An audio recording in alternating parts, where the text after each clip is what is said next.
अस्सलाम वालेकुम मुअज़्ज़िज़ सामीन, welcome to my channel voice of Mona. हमारी आज की स्टोरी का नाम है परदेस। उसे अमेरिका आए हुए 20 साल हो चुके थे। वो पंजाबी फैमिली से था।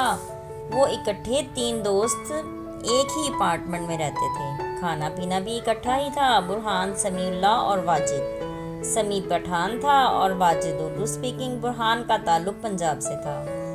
वो इन दोनों से भी पहले का आया हुआ था और यहीं पर जॉब कर रहा था। उसे काम करते हुए 20 साल हो चुके थे। बुरहान की फैमिली उसे बार बार वापस बुलाती। वो 20 सालों में सिर्फ 2-3 मर्तबा ही वापस गया था। सुबह वो गहरी नींद में था कि वाजिद के जोर जोर से बोलने से उसकी आंख खुल गई। वो मोबाइल पर ही किसी के साथ झगड़ा कर रहा था। बुरहान ने टाइम देखा तो अभी 6 ही बजे थे। वो उठा और मुंह हाथ धोकर किचन में चला गया। तब तक समी भी जाग गया। बुरहान तीनों के लिए जूस बनाकर लाया। वो भी बैठे हुए वेट कर रहे थे। क्या हुआ?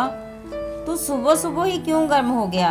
यार पैसे पैसे पैसे, बस घर वालों को मेरा एहसास ही नहीं। जब बात करते हैं पैसे मांगते हैं। मैं तंग आ गया हूँ बस। अच्छा यार कोई नहीं, तेरे हैं तो मांगते हैं ना।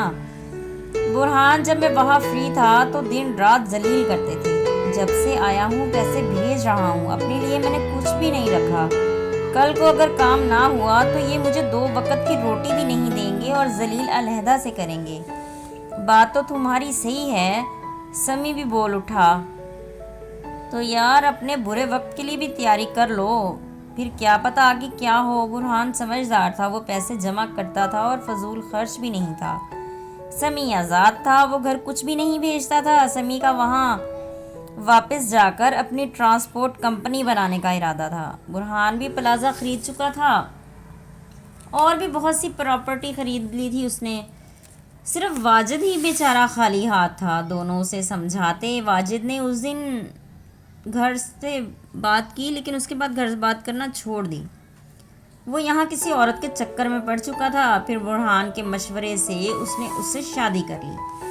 उसे नेशनैलिटी भी मिल गई। अब वो इन दोनों से अलहदा हो चुका था। कभी कभी मिलने आता था। बुरहान और समी इस बार इकट्ठे वापस जा रहे थे। वाजिद उन्हें कुछ सामान देकर गया कि मेरे घर दे देना। वहाँ से कुछ लाना भी था। ये दोनों कराची एयरपोर्ट पर उतरे। वाजिद की फैमिली ने रिसीव किया, खाना वाना खिलाकर फिर उन्होंने उसका सामान दिया। रात को ही वो एयरपोर्ट से लाहौर के लिए रवाना हो गए। समी को सवात जाना था, मगर वो काम लाहौर में सेट करना चाहता था। वो दोनों ही बुरहान के घर पहुंचे। बुरहान के घर किसी को नहीं पता था कि वो वतन वापस आ रहा है। उसे अचानक देखकर सब दंग रह गए और काफ़ी अरसे के बाद वापस आया था। समी उसके घर ठहरने वाला था। दूसरे दिन दोनों अपनी गाड़ी पर घर से निकले। बुरहान ने उसे अपना प्लाजा दिखाया। क्या बात है यार, बस इसके पीछे बड़ी मेहनत लगी है यार। बुरहान को किसी ने आवाज़ दी तो वो चौंक गया। वो गोल्डन बालों वाली उसे पुकार रही थी। जी आप कौन? मुझे नहीं पहचाना मोटे? उसके जहन में झमाका सा हुआ। ये तो उसे उमाइला बुलाया करती थी। तब वो बहुत मोटा था। तुम उमाइमा हो? हाँ मोटू, मगर तुमने मुझे कैसे पहचाना? मैं अब वो वाला बुरहान नहीं हूँ। देख लो मैंने पहचान लिया। कैसी हो तुम? मैं ठीक हूँ, तुम कैसे हो? कॉलेज के बाद तो कभी नजर ही नहीं आए। मैं अमेरिका चला गया था, अब भी वहीं हूँ। रात को ही आया हूँ। समी खामोश अजीब सी नजरों से दोनों को घूर रहा था। समी, ये मेरे साथ कॉलेज में पढ़ती थी। शादी हो गई तुम्हारी? हाँ, होने के बाद ख़त्म भी हो गई। क्या मतलब? बस बनी नहीं तो छोड़ दिया। तुमने कर ली शादी? नहीं, मैं तब से पैसे कमाने के चक्कर में था। शादी कैसे करता? फिर उसने अपना नंबर दिया और चली गई। लगता है किस्मत ने मिलाया है तुझे आज इससे। हाँ यार पता नहीं, पर फिर वो 1-2 काम करके वापस आ गए। समी के लिए जगह देखनी थी, वो भी देख ली। फिर वो 2-3 दिन के बाद सवात चला गया। वापसी इकट्ठे ही थी। फिर एक दिन उमाइला के बुलाने पर वो गया तो उन्होंने एक रेस्टोरेंट में खाना खाया। उसके साथ 2 बच्चे भी थे, बहुत प्यारे। बुरहान और वो इकट्ठे पढ़ते थे। बहुत अच्छी यादें थी। कब वापस जा रहे हो? बस 1 महीने तक। इतनी जल्दी? हाँ, तो इधर रह के क्या करूँगा? अभी काम है बहुत कुछ, वो निपटा लूँ, फिर पक्का पक्का वापस आ जाऊँगा। यहाँ मेहनत नहीं होगी। उधर आदत लगी है काम की, चलो बात करते रहना। हाँ करता रहूँगा। क्या करने आए हो फिर? इमरजेंसी में, वो कुछ प्रॉपर्टी खरीदनी थी इसीलिए। अच्छा अच्छा, तुम क्या करती हो?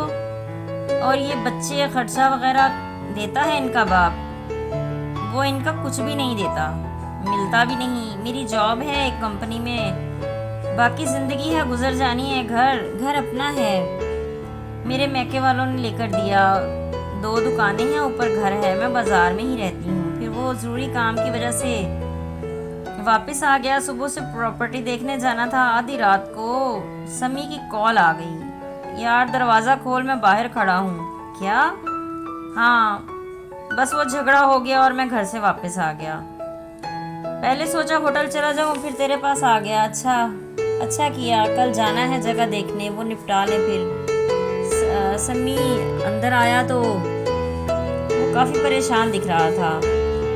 अपनों से दूर रहकर आदत हो जाती है अकेले रहने की, फिर क्या दूर क्या करीब। दूसरे दिन जगह पसंद आ गई। बुरहान ने पैसे दिए और रजिस्ट्री अपने नाम करवा ली। समी ने भी एक चलती चलाती ट्रांसपोर्ट कंपनी खरीद ही ली। फिर कागजी कार्रवाई करवा कर दोनों वापसी की तैयारी करने लगे। दूसरे दिन उनकी फ़्लाइट थी कि उमाइला का फ़ोन आ गया। उसने बताया मैं वापस जा रहा हूँ, तो उसने बोला मैं एयरपोर्ट आऊँगी तुम्हें सी ऑफ करने। वो दोनों बच्चों के साथ आई। जहाज़ में बैठते ही समी बोला वो तुझे पसंद करती है। हाँ मुझे पता है। फिर अभी कुछ नहीं सोच पा रहा। देखता हूँ, जो चाहत करे उसकी चाहत करनी चाहिए यार। हाँ बात तो सही है तेरी। वाजिद उन्हें लेने आया, उसका सामान उसे दिया, चाबी वाजिद के पास ही थी और वो उनके लिए शानदार सा खाना बना कर गया था। बुरहान मॉल में अपना काम करता था, वो पाकिस्तानी सामान सेल किया करता था। समी गाड़ी चलाता था। अब पता नहीं वापसी कब हो। उमाइला से मुसलसल बुरहान की बात होती थी। फिर वो उससे शादी के लिए तैयार हो ही गया। बुरहान और समी इस बार हमेशा हमेशा के लिए वापस जाने वाले थे। अलबत्ता वाजिद शादी की वजह से फंस चुका था। उसका ये सोचकर ही दिल परेशान हो रहा था कि अब वो कभी वापस नहीं आएंगे।